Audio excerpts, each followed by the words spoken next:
You send a text. A few hours go by. No reply.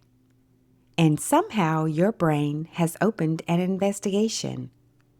Did you say too much? Are they annoyed? Did they read it, sigh, and quietly decide the friendship has run its course?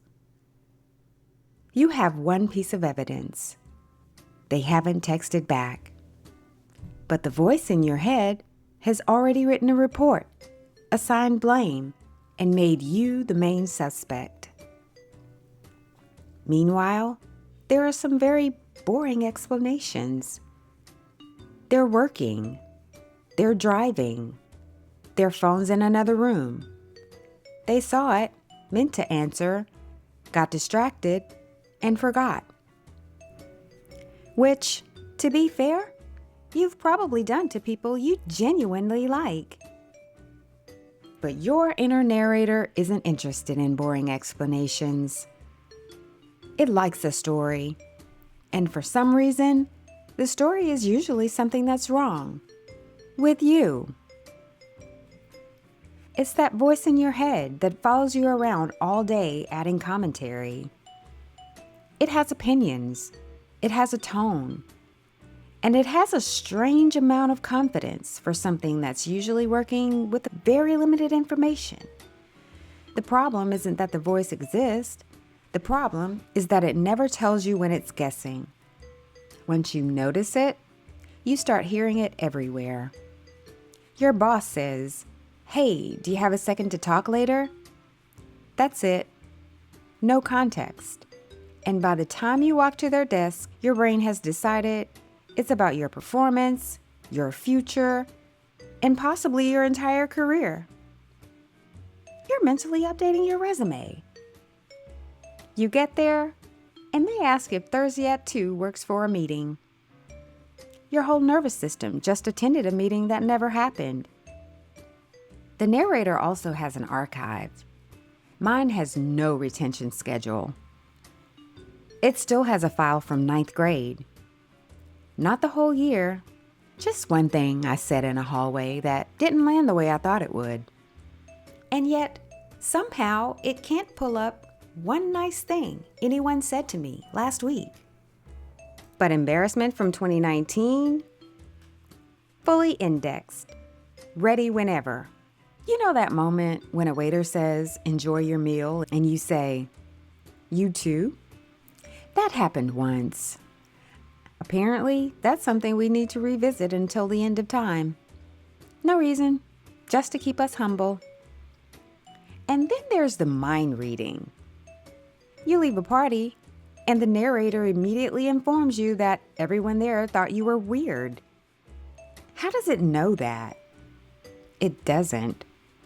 It was in the same body as you the entire time. It has the exact same information you do. You felt a little awkward for 12 seconds, and it turned that into a full report on what every person in the room thinks of you. Apparently, it has surveillance footage we don't have access to. The worst part is how it talks to you. You forget to answer one email and it goes, "Of course you did. You're a mess." A friend forgets an email and you say, "Oh, no worries. It happens."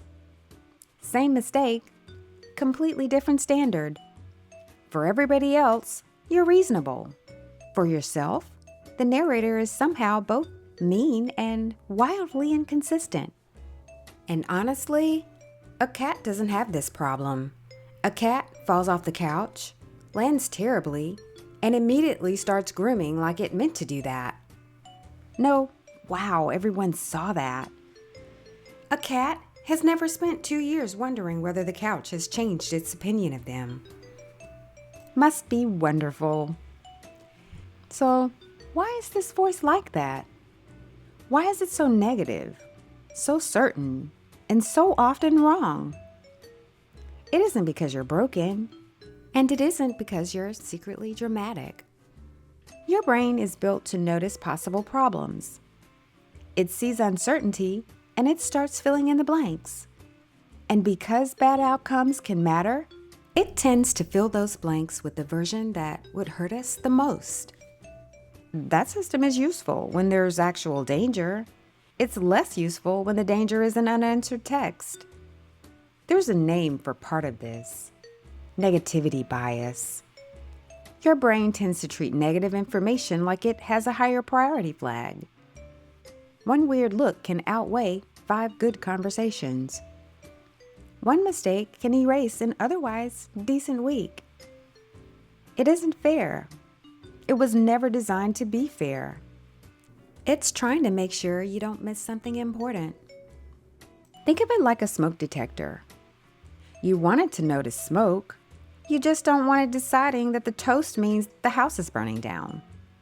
Your inner narrator is basically a smoke detector with a microphone.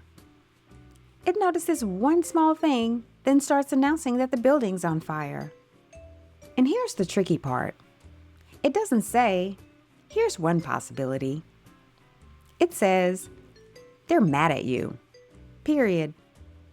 It makes a guess, then gives it the voice of a fact. And because it sounds certain, and because it's happening inside your own head, it can feel like information. But a thought isn't automatically information. Sometimes it's just an alert. A thought is an alert. It's not a verdict. You don't have to treat everything like a full investigation. Some thoughts are just your brain trying to reduce uncertainty as fast as possible. So, I'm not going to tell you to think positive. I'm not going to tell you to silence your inner critic, because that usually turns into a fight inside your own head. You think, "They hate me." Then another part of you goes, "No, they don't." And now there are 2 people in there arguing, and there's still no text. What helps more is creating a little space. Instead of saying, "They hate me," try saying, "I'm having a thought that they hate me." Yes, it sounds a little awkward at first. That's kind of the point. The awkwardness interrupts the automatic part. Then you can ask 2 much better questions.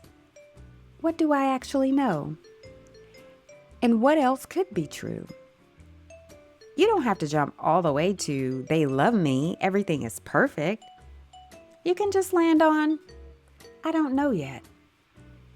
That's not as exciting as a full betrayal documentary, but it's usually more accurate. Same thing with, "I ruined it."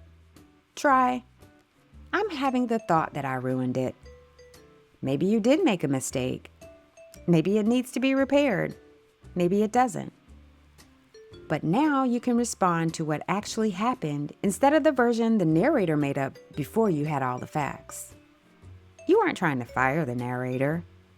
It came with the brain. It's probably going to keep talking.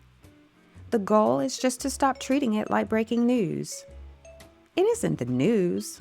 It's commentary.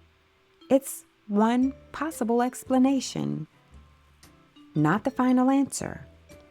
So, next time someone takes too long to text you back and the story starts building, see if you can catch the moment the narrator walks in.